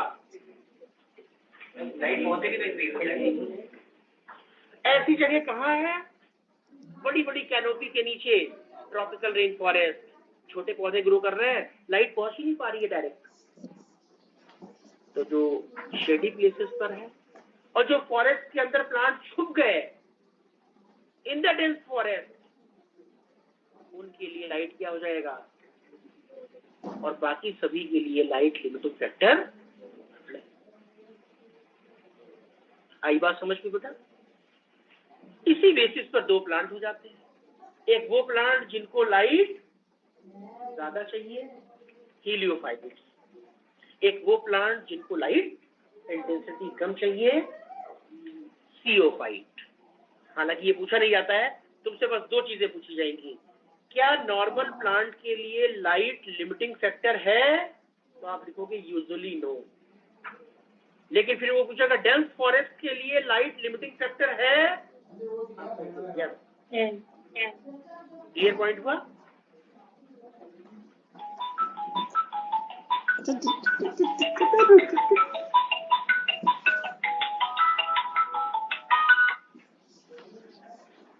लाइट क्वालिटी सभी लोग जानते हैं। इतनी लाइट आ रही है, अलग अलग वेवलेंथ है, अलग अलग टाइप की रेडिएशन है। Plant capture, green plant capture PAR photosynthetically, which is ranges from, ये याद रखना है। बाकी तो आपको बताया कि भाई रेड में भी होगी, ब्लू में भी होगी, सभी में होगी। फिर वो वाला स्पेक्ट्रम मैक्सिमम देखा, वो सारी चीजें, इनको दोबारा नहीं जाऊंगा। Duration of light, duration of light, ज्यादा ड्यूरेशन मिल रही है, कम ड्यूरेशन मिल रही है, शॉर्ट डे प्लांट है, लॉन्ग डे प्लांट है। तो क्या बेटा short day plant, long day plant से रेट ऑफ फोटोसिंथेसिस कहीं पर से कम ज्यादा होता है? नहीं भाई, बिल्कुल नहीं।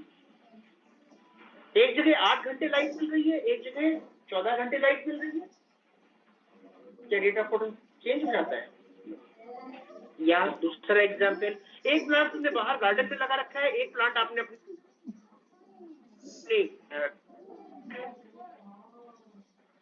ड्राइंग रूम में लगा रखा है, सॉरी। तो ड्राइंग रूम या डाइनिंग रूम में जो प्लांट आपके रूम के अंदर रखे हुए हैं, क्या उसमें खाना नहीं बन रहा है?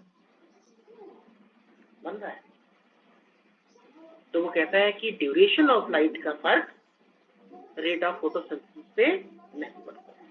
लेकिन हाँ, ये तो देखा होगा कि जो ड्राइंग रूम में प्लांट रखा हुआ है, उसकी लीफ का कलर थोड़ा सा डल होता है, और सेम वही प्लांट जो बाहर लगाया है, उसके लीफ का कलर ब्राइट होता है। जो ड्राइंग रूम के अंदर प्लांट रखा है, उसकी लीफ का साइज छोटा होता है, और जो बाहर सनलाइट में रखा है, उसकी लीफ का साइज बड़ा होता है। जो ड्राइंग रूम में प्लांट लगा रखा है, उसकी रूट छोटी रह जाती है, और जो बाहर सॉइल में है, उसकी रूट। तो ओवरऑल फील्ड पर तो फर्क पड़ता है। लेकिन अगर तुम रेट ऑफ फोटोसिंथेसिस को देख रहे हो, तो उस पर कोई भी फर्क ऐसा नहीं होता है कि कुछ रेट कम हो जाए या खाना, तो सब कुछ सेम है। लेकिन ओवरऑल एक्टिविटी तो हम जानते हैं फोटो पीरियड से अफेक्टेड होती है। तो वही पॉइंट आ गया कि light duration does not affect the rate of photosynthesis, but it affects the total जो प्रोसेस जो हो रहा है, उसमें कुछ ना कुछ फर्क थोड़ा बहुत पड़ता है। तो हम ये कह सकते हैं usually duration of light. Promise you won't get mad. Clear point हो गया? फिर मैंने पॉइंट क्या बना दिया, सारी बातें जो आई। If light saturation beyond the limit, that is high light intensity, the rate of photosynthesis becomes decline due to photooxidation of pigments. जल गए दोनों से, solarization and क्योंकि फोटो रिस्पिरेशन का फेवर ही है कि फोटो रिस्पिरेशन तभी होगा जब हाई लाइट इंटेंसिटी और हाई टेम्परेचर। क्लियर पॉइंट हो गए बताइए?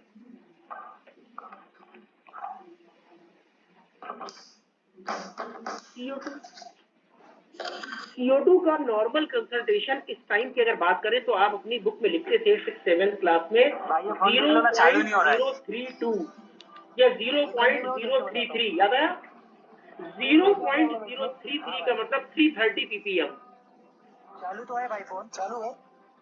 कितने उसको ppm? में वो आएगा बोलना पावर ऐसी खराब है 1000 रुपया लेगा उससे या 330 माइक्रोलीटर पर लीटर ऑफ एयर। तो टोटल एयर में CO2 का कंसंट्रेशन कितना है? 330 माइक्रो जो एनसीईआरटी ने दिया। काम नहीं है मैं बहुत परेशान हूँ दे दो ना भाई कितना है नॉर्मल? क्लियर? अब सुनो, अब क्या हुआ? बाहर जाके आता हूँ ना वो आएगा ना C4 का सेचुरेशन कहाँ तक पहुंचा? 350। मतलब अब अगर इस टाइम पर 330 है तो 3 और CO2 का सेचुरेशन हो गया। इसका मतलब अब वो प्लांट फोटोसिंथेसिस सेचुरेशन के आगे क्या आगे, लेकिन C3 प्लांट का सेचुरेशन कितना है? CO2 का कहाँ तक गया? 450 ppm या 450 माइक्रोलीटर पर लीटर ऑफ एयर। इसका मतलब आगे आने वाले दिनों में ग्रीन हाउस गैस बढ़ेगी, CO2 बढ़ेगी, और आगे आने वाले दिनों में जब ग्रीन हाउस गैस बढ़ेगी तो कौन से प्लांट ज्यादा प्रोडक्टिव होंगे? C3 plant. और इसको हमने नाम दिया ग्रीन हाउस इफेक्ट से CO2 फर्टिलाइजेशन इफेक्ट। क्या नाम दिया? मतलब CO2 फर्टिलिटी बढ़ा देगी। फर्टिलिटी का यहाँ पर रिलेशन रिप्रोडक्शन से नहीं है। फर्टाइल का मतलब डेवलपमेंट। फायदा किसे मिलेगा आने वाले दिनों में? C4 खत्म हो जाएगा, एवोल्यूशनरी चेंज करेगी। C4 खत्म हो जाएंगे और C3 वाले वेल एडेप्टेड करेंगे। फिर वही बात ग्रीन, अरे भाई हर वो क्रॉप जिसमें CO2 का कंसंट्रेशन बढ़ाने पर उनकी प्रोडक्टिविटी बढ़ जाए। अब पता नहीं तुम लोगों ने देखा है या नहीं देखा है, आजकल बड़ा कॉमन हो गया है क्या, जैसे छोटी छोटी जो क्रॉप होती है C3 प्लांट, टोमेटो हो गया, बेल पेपर हो गया, चिली हो गया, इस टाइप के छोटे छोटे प्लांट जो होते हैं, जब ये प्लांट बड़े हो जाते हैं और फ्रूटिंग होने का टाइम होता है ना, फ्लावर आने की फ्रूटिंग होनी है, अब फ्रूट में क्या भरना है? Food material. उस टाइम पर फार्मर्स क्या करते हैं, खेतों में इन प्लांट्स को पॉलीथीन से पूरा ढक देते हैं। देखा होगा रोड साइड, पॉलीथीन से ढक दिया। पॉलीथीन से ढकने से अंदर क्या, जो प्लांट रिलीज कर रहे थे ना, प्लांट रिस्पिरेशन भी तो कर रहे हैं, रेस्पिरेशन में CO2 रिलीज कर रहे होंगे, अब CO2 तो निकल जाती है। अब जब चारों तरफ से पॉलीथीन लगा दी तो उस इलाके में, उस पर्टिकुलर इन्वायरमेंट में, उस एटमॉस्फेयर में इसका कंसंट्रेशन बढ़ गया। क्या वो कंसंट्रेशन जो 330 है इस टाइम पर 350 या 360 या 400 नहीं पहुंच गया होगा? और हमने क्या कहा, 450 तक रेट बढ़ेगा, और रेट अगर बढ़ेगा तो खाना ज्यादा बनेगा और वो खाना उसमें जमा होगा, इसका मतलब उसका साइज बढ़ जाएगा। इसी को हमने क्या नाम दिया, प्रोडक्टिविटी बढ़ गई। किनकी प्रोडक्टिविटी बढ़ी, किनकी यील्ड बढ़ी?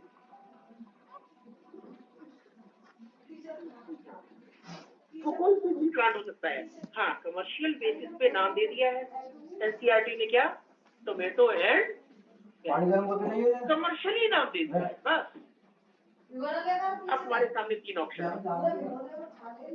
क्वेश्चन क्या बना, CO2 fertilisation effect seen in sorghum, sugarcane, maize, pea। तुम्हें देखना है किसमें नहीं होगा, और नहीं होने के लिए तुम्हें ध्यान देना है C4 या CO2 फर्टिलाइजेशन नहीं पूछा एनसीईआरटी के अकॉर्डिंग। एनसीईआरटी के अकॉर्डिंग उसने कौन से प्लांट है जिसमें CO2 का कंसंट्रेशन बढ़ाने पर प्रोडक्टिविटी भी बढ़ेगी? C4 को हटा देना, C3, भले वो बेल पेपर ना हो, भले वो टोमेटो ना हो, मेजॉरिटी क्या है? C3। ऐसी क्रॉप जिसमें CO2 का कंसंट्रेशन बढ़ने से प्रोडक्टिविटी बढ़ जाती है, हम उस क्रॉप को नाम क्या देते हैं? Green house crop. ऐसा क्वेश्चन बन गया, which one is green house crop? कुछ नहीं देखना है, C4 को हटा देना है। आज बात समझ गए बेटा? क्या पूछा? वो तो भारत की तरफ आती है, तो फिर ऑक्सीजन में तो नहीं आ पाती है हमको।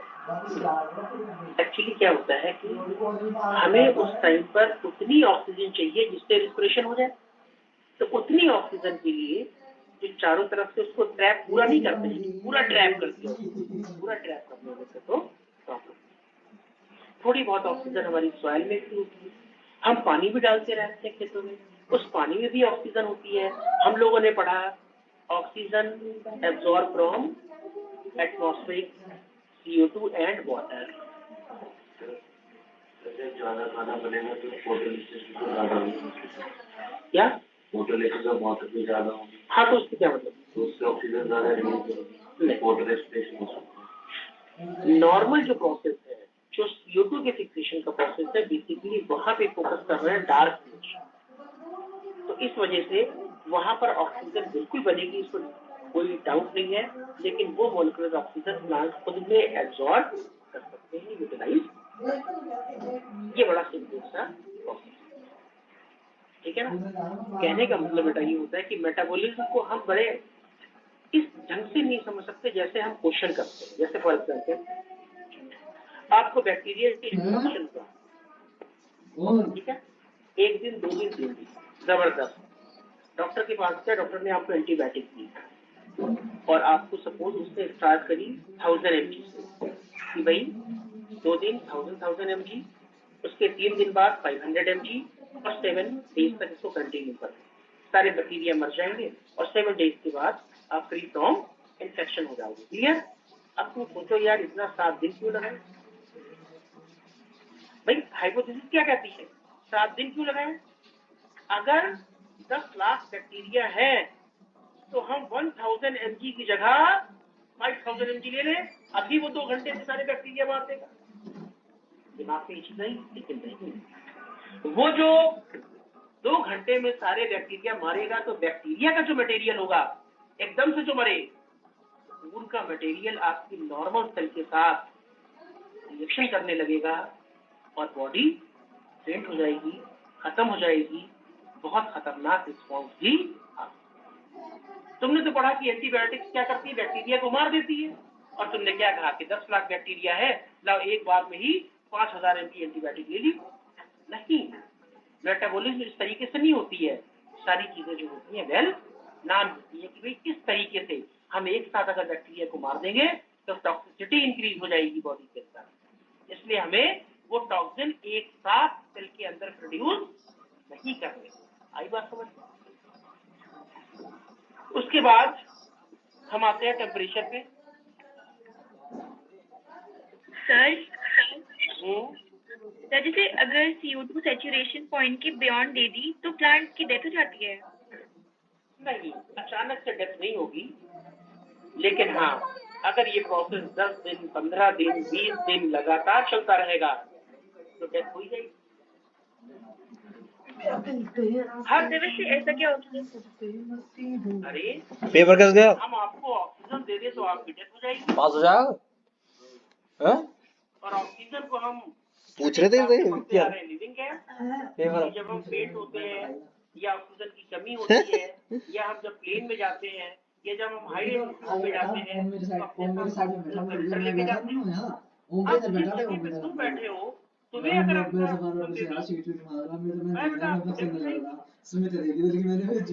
दी, सुमित मांग रहा सुमित दे दे वो मेरे इधर बैठा और सुमित मेरे पीछे बैठा। अरे बड़ी सिंपल सी बात है, ऑक्सीजन जो है वो ऑक्सीडेशन करेगी। पूरा मारा पड़ा जैसे तो जैसे ही आपने इस टाइम पर आप नॉर्मल हो बिल्कुल, नहीं है सबसे आपको कोई प्रॉब्लम नहीं है, मैंने जानबूझ के दिए सुमित बता तो एटमॉस्फेरिक जब वो देख रहा ना सुमित मैंने जानबूझ के दी दिखाने के लिए।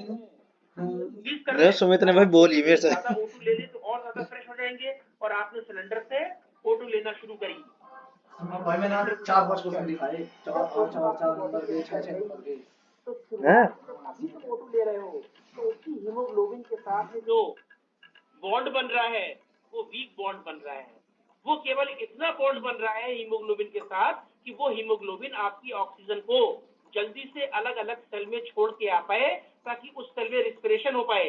लेकिन जैसे ही आपने ऑक्सीजन एडिशनल लेनी शुरू करी सिलेंडर से, जबकि कमी नहीं है ऑक्सीजन की आपकी बॉडी में, तो अब क्या होगा, वो जो प्रेशर से जो ऑक्सीजन आपकी बॉडी में गई, वो प्रेशर के साथ हीमोग्लोबिन से अटैच हो गई, और जब वो प्रेशर के साथ हीमोग्लोबिन से अटैच हो गई, तो उसी ऑक्सीजन ने हीमोग्लोबिन का ऑक्सीडेशन खत्म, हीमोग्लोबिन खत्म हो गया।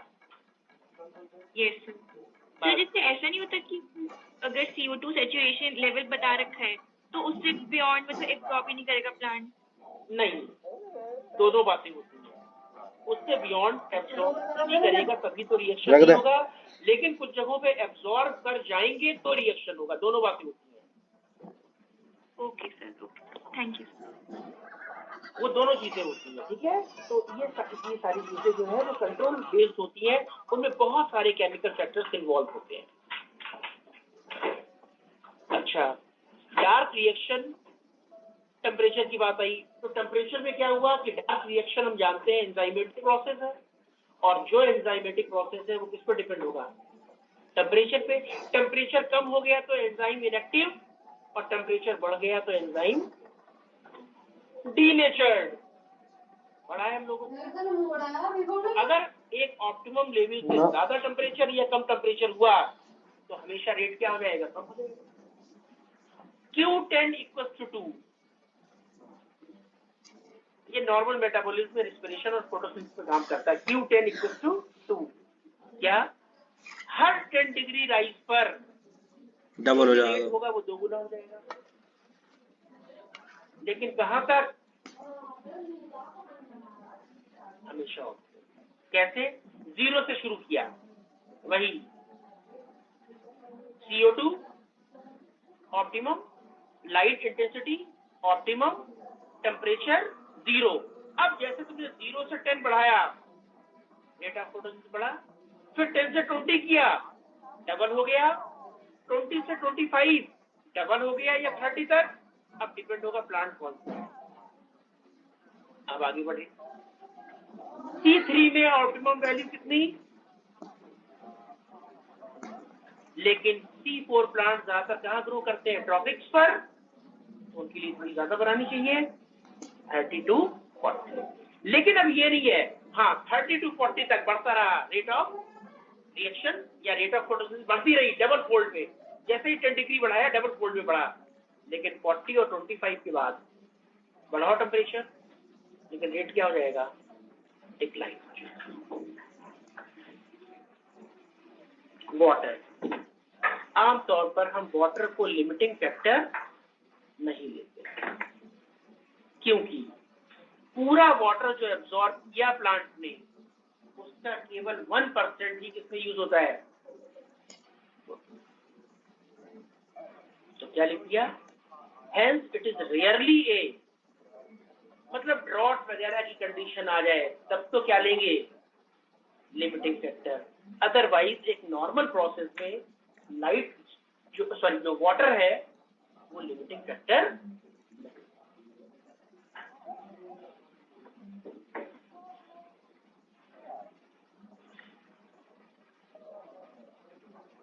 ऑक्सीजन, ऑक्सीजन कोई लिमिटिंग फैक्टर नहीं है, क्योंकि ऑक्सीजन की तो बात ही नहीं होती प्रोडक्ट में। हाँ आ गई अगर तो क्या होगा, आज यही पढ़ा हम लोगों ने, high concentration of oxygen decline the rate of, और ये देखा सबसे पहले वार्बर, किसने देखा, इसको नाम दे दिया वार्बर। और बाद के साइंटिस्ट ने ये ढूंढ नहीं पाया ऐसा क्यों हुआ, बाद के साइंटिस्ट ने ढूंढा क्या, फोटो रिस्पिरेशन। तो रीजन क्या हो गया, it is due to photo oxidation of chlorophyll, ये तो हो ही सकता है, और साथ साथ में C3 प्लांट में क्या होगा, क्लियर पॉइंट। कुछ ऐसी चीजें जो शायद पिछले 2-3 सालों में 4 सालों में कहीं ना कहीं पर आई हैं, ये क्वेश्चन आया था शायद 2 साल पहले या 3 साल पहले, मिल जाएगा आपको। Emerson red drop effect, Emerson ने क्या देखा, एक ही टाइप की light, monochromatic beam, mono means one, chroma means colour, monochromatic beam देनी शुरू करी, और जब वो बीम 680 को क्रॉस किया वेवलेंथ, तो रेट क्या हुआ फोटोन का? शार्पली डिक्लाइन कर गया, फौरन ही डिक्लाइन कर गया। और 680 वाली जो वेवलेंथ होती है वो रेड होती है ना, तो हमने क्या लिख दिया? रेड की प्रेजेंस में 680 से जैसे ही आगे बढ़े और क्या हो गया? ड्रॉप हो गया। तो कहने का तरीका क्या हुआ? Emerson red drop. अकेली 680 की लाइट दे रहे हैं, बाद में इसी पर तो वर्क हुआ। कितने फोटो सिस्टम थे? और 680 जब दे रहे थे तो क्या दूसरा वाला काम कर रहा था? काम दोनों करने चाहिए ना। होल प्रोसेस के लिए नॉन साइक्लिक भी होना चाहिए, और उस एक का एक्टिवेशन 700 के आसपास हो रहा है, एक का एक्टिवेशन 630 के आसपास हो रहा है। इसका मतलब दो डिफरेंट वेवलेंथ आनी चाहिए ना, इनने तो सिंगल वेवलेंथ दी थी, इसलिए क्या हो गया? शार्प। फिर इसी से रिलेटेड अगला एक्सपेरिमेंट क्या किया? 710 की अकेली लाइट थी, 710 की मोनोक्रोमेटिक, ठीक है, रेट हुआ। 650 के आसपास की अकेली लाइट थी, ठीक है, रेट बढ़ा, देखा। लेकिन जब दोनों लाइट साइमल्टेनियस थी तो रेट सबसे ज्यादा है। ये प्रूफ करता है कि दोनों फोटो सिस्टम की मैक्सिमा अलग अलग होती है। ये तो इनका एक्सपेरिमेंट है 650 वाला और 710 वाला। बाद में हमने क्या देखा? एक की मैक्सिमा 700 और एक की मैक्सिमा। इसका मतलब दोनों activation different wavelength of light पे हो रहे हैं। इसका मतलब दो डिफरेंट वेवलेंथ ऑफ लाइट की जरूरत है साइमल्टेनियस। तो जब दोनों को एक साथ डाला तो क्या हुआ? रेट क्या हुआ? एनहांस कर दिया। इसी को नाम दिया इमर्सन एनहांसमेंट। बस यही कहानी आई थी, स्टेटमेंट देखना था। जैसे ही 680 से ज्यादा दी तो डिक्लाइन कर गया, और दूसरे केस में हमने देखा कि जब दो डिफरेंट वेवलेंथ की लाइट दी तो रेट दोनों इमर्सन एक किए थे, तो इमर्सन रेड ड्रॉप, और दोनों और दूसरा नाम हो गया इमर्सन एनहांसमेंट। क्लियर हो गया?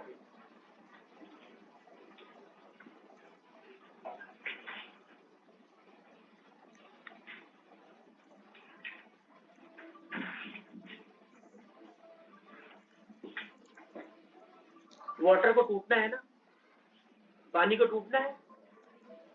लाइट रिएक्शन में क्या कर रहे हैं? वाटर को तोड़ना है। तो लाइट रिएक्शन कह रहे हो और पानी भी तोड़ रहे हो, इसका मतलब उस पानी को तोड़ने के लिए लाइट की जरूरत ना। And light in the form of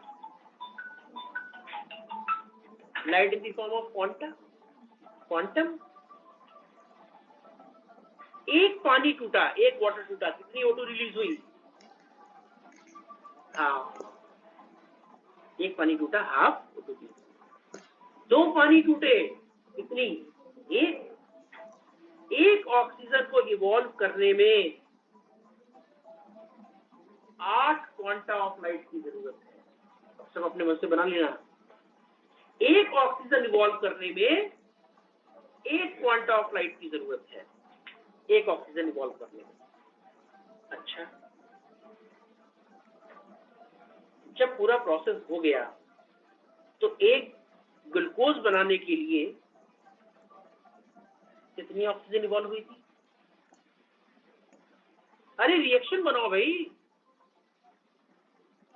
6 CO2 plus 12 H2O to release C6H12O6 plus 6 O2। इसका मतलब CO2 को फिक्स करने में लाइट का रोल नहीं है, लेकिन 6 O2 is equivalent to 6 CO2। तो डेफिनेशन हमने दोनों तरीकों से लिखी, जबकि परफेक्ट डेफिनेशन क्या है? This is the quanta of light that required for the evolution of one molecule of oxygen। होता यही है, लेकिन जब बैलेंस करते हैं रिएक्शन तो 6 CO2 और 6 CO2 और 6 O2 साथ में आते हैं बराबर। तो दूसरी डेफिनेशन हाइपोथेटिकली बना ली या ये कह दे कि एक CO2 को फिक्स करने में नहीं, एक CO2 को फिक्स करने में कभी डायरेक्ट क्वांटा ऑफ लाइट नहीं लगेगी, लेकिन हाँ इनडायरेक्ट तो लगेगी ना, क्योंकि रिएक्शन पहले क्या हुआ होगा, फोटोलिसिस ऑफ वाटर। तो कितनी क्वांटा ऑफ लाइट रिक्वायर है एक ऑक्सीजन मॉलिक्यूल को इवॉल्व करने में? और अगर मैं क्वेश्चन पूछ दूं, जब एक ग्लूकोज बन गया तो कितनी क्वांटा ऑफ लाइट आई? 40। क्योंकि जब एक ग्लूकोज बना तो कितनी ऑक्सीजन इवॉल्व हुई? 6। और एक ऑक्सीजन के लिए 8, तो 6 ऑक्सीजन के लिए, या एक CO2 को फिक्स करने के लिए 8, तो 6 CO2 को फिक्स करने के लिए, तो 48 क्वांटा ऑफ लाइट रिक्वायर, अलग अलग तरीके, for the evolution of 6 O2, for the fixation of 6 CO2, या for the formation of 1 glucose. तीनों बातें सेम होगी।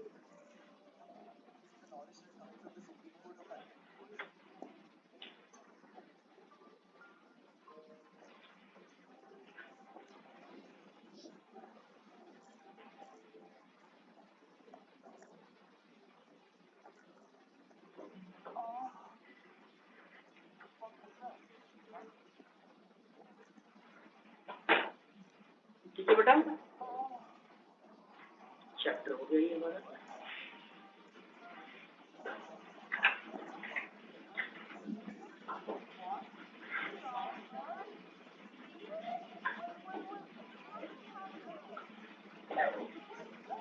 अब किसी को कोई डाउट वगैरह है वो पूछ लो बेटा, बाकी रेस्पिरेशन अब नेक्स्ट क्लास में करो।